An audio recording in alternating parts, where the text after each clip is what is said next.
was EPA administrator at the time. And that PowerPoint showed that there was methane and different chemical compounds in the water in Dimock, Pennsylvania. That the EPA's water tests that were done at that time showed that there was cause for concern and that the investigation should have continued. Now what happened was, at that point, the high-level officials told the EPA investigators in the Region 3 office that they were closing the case, even though contamination results were presented. Those people went and had to tell all the families in Dimock that their water was safe to drink.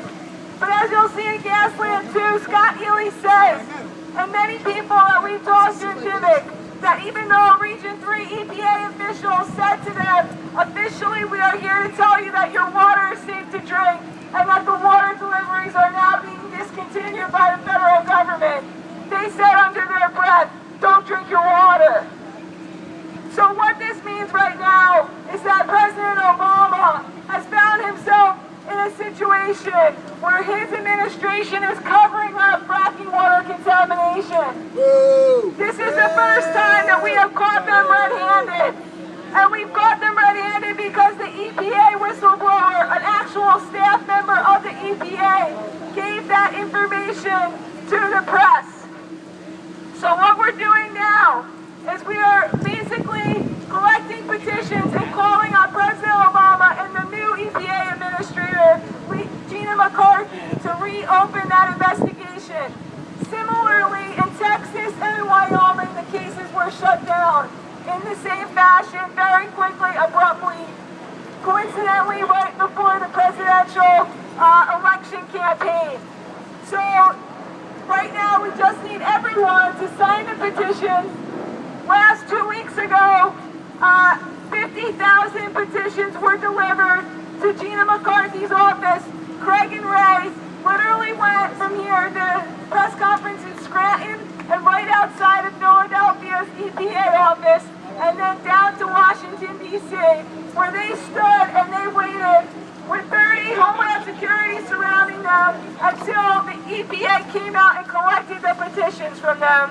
And they spoke to them for a half an hour, and they were surrounded by the press. So this is getting more and more notice, and it's just going to continue to keep building, and more people learn.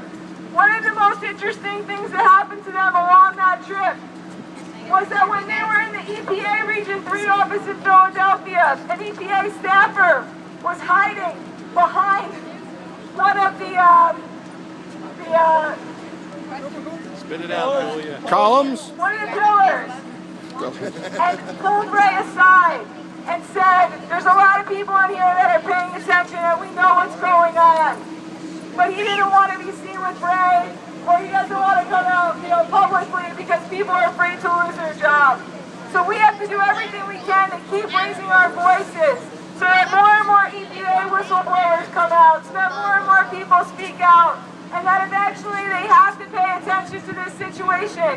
Because right now, President Obama is looking at a horrible legacy for himself in poisoning the American people, exacerbating climate change, and fracking America. So we have to do everything we can right now. Just like they told us when we were in New York that it could not be stopped, that it wasn't inevitable. 3 years ago, they were saying that to us.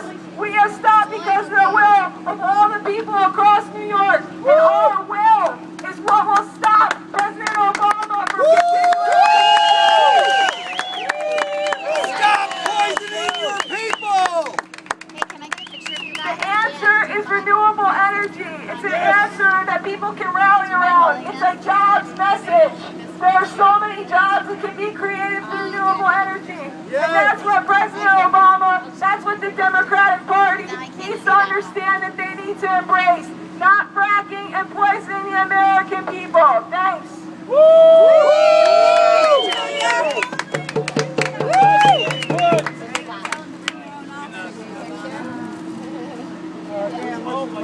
Thank you, everyone. We have Ray Kimball's well water here.